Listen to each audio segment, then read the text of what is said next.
सतनामादेश पूर्वा। जय शिव गोरखाधीश। साधकों, आज हम आपको बताना चाहते हैं कि हमें साधना की शुरुआत इन्हीं छोटे आ से जब हम करते हैं स्टार्टिंग, तो हमें एक इष्ट की ज़रूरत पड़ती है जहाँ पर अपने हम ध्यान साधना केंद्रित करते हैं। तो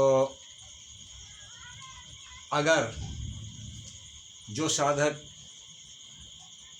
थोड़ा बुद्धिमान है और उसे थोड़ी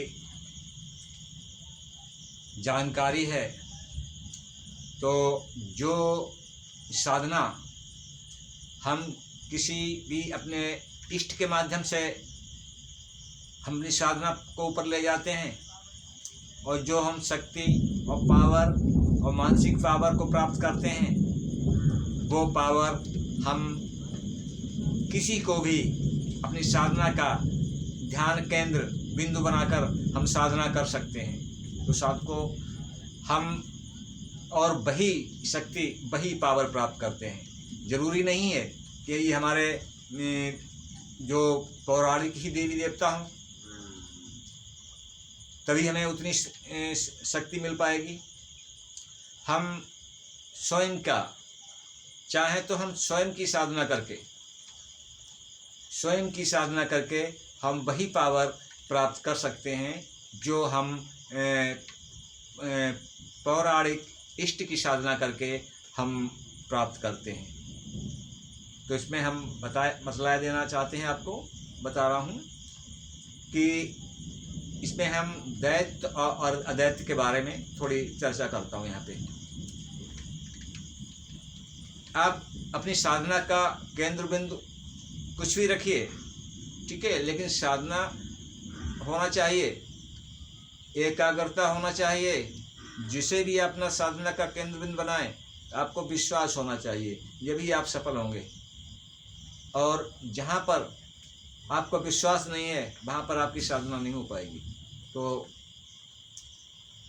स्वयं की भी अपने फोटो के सामने भी वही साधना कर सकते हैं और वही शक्तियाँ प्राप्त कर सकते हैं, जिसे हम जाल साधना बोलते हैं। ये साधना कहाँ तक ये हमारा साथ देती है?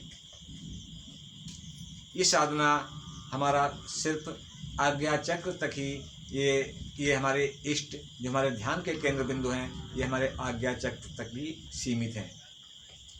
इन्हें आगे इस जो हमारा सफ़र है सहस्रार का, वहाँ तक हम इन अपने ध्यान केंद्र बिंदु जो हमारे इष्ट होते हैं, इन्हें हम वहाँ पर नहीं ले जा सकते। यहाँ पर एक हम आपको दृष्टांत भी सुनाते हैं रामकृष्ण परमहंस जी का। रामकृष्ण परमहंस जी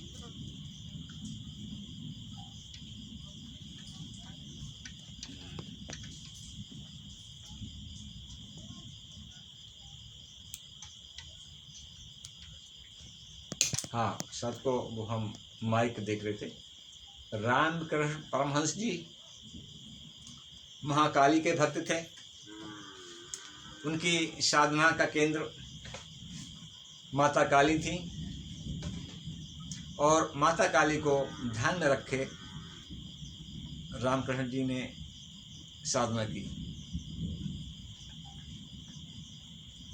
एक बार उन्हें तोतापुरी नाम के एक गुरु जी मिले, तो उन्होंने कहा कि हमने मूलाधार से आज्ञा चक्र तक के इन 6 केंद्रों को हमने भेद लिया है और हम इससे आगे नहीं जा पाते हैं। उससे आगे जाने का कारण कि वहाँ पर आप किसी को साथ नहीं लेके जा सकते, वहाँ पर अकेले ही जा सकते हो। तो जो अभी हमने नाम बताया था कि उन्हें तोतापुरी नाम के गुरु मिले परमहंस जी को,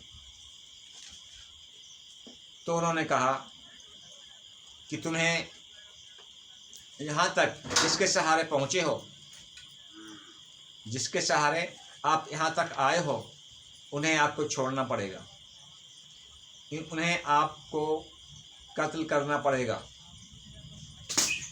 तो साधको फिर रामकृष्ण परमहंस जी ध्यान में मग्न हो जाते थे और काली में ध्यान में लीन हो जाते थे और वहाँ से आगे नहीं बढ़ पाते थे, सब कुछ भूल जाते थे और काली के ध्यान में ही लीन हो जाते थे। तो साधको हम आगे बताना चाहते हैं। तो कई बार उन्होंने इस तरह से अभ्यास किया और उनके आँखों से पल पल आंसू निकलते थे कि हम जो तोतापुरी नाम के गुरु जी ने कहा कि आपको काली का कत्ल करना पड़ेगा।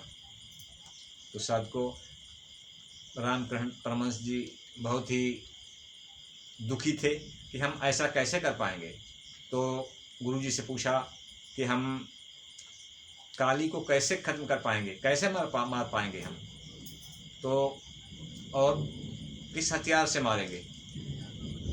तो तोतापुरी नामक गुरु जी ने कहा कि आप काली को कहाँ से लाए हो। तो बोले कि हम काली को अपने मन से लाए हैं।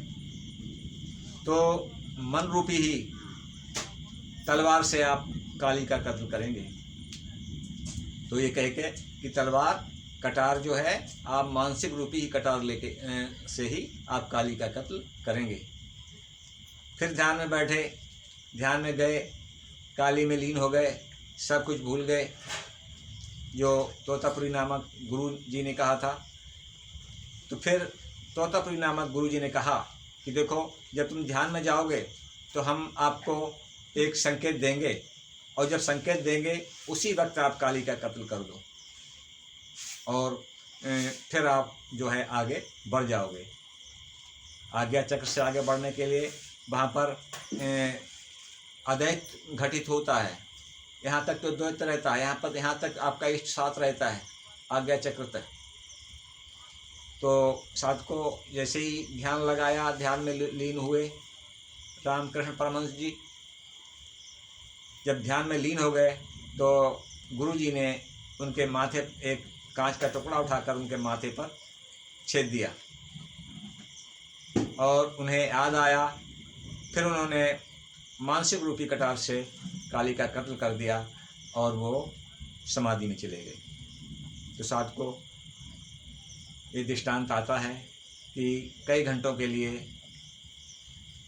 परमहंस जी समाधि में चले गए और आनंद, जब समाधि से जागे तो इतने आनंद में थे, इतने आनंद में थे कि आनंद की सीमा ही नहीं थी। तो हम कहना चाहते हैं कि हमारे इष्ट जिसे हम शुरू से लेके चलते हैं, ये हमारे आज्ञा चक्र तक ही रहते हैं, कि यहाँ पर तक ही द्वैत रहता है और आज्ञा चक्र से ऊपर जाने के लिए अद्वैत घटित होता है। वहाँ किसी को साथ लेकर नहीं जा सकते।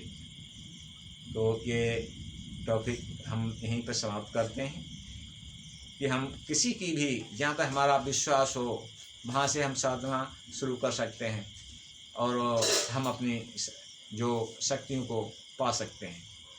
हम अपनी शक्तियों को भूले हुए हैं और हम स्वयं को भूले हुए हैं, तो हम शक्तियों को कहाँ से खोज पाएंगे। हमारे अंदर अपार शक्ति, आपके अंदर अपार शक्ति, अपार क्षमता है उस शक्तियों को पाने की, स्वयं को जानने की, स्वयंभू बनने की। जब स्वयं भी बन जाओगे तो उसमें कोई अहंकार नहीं है।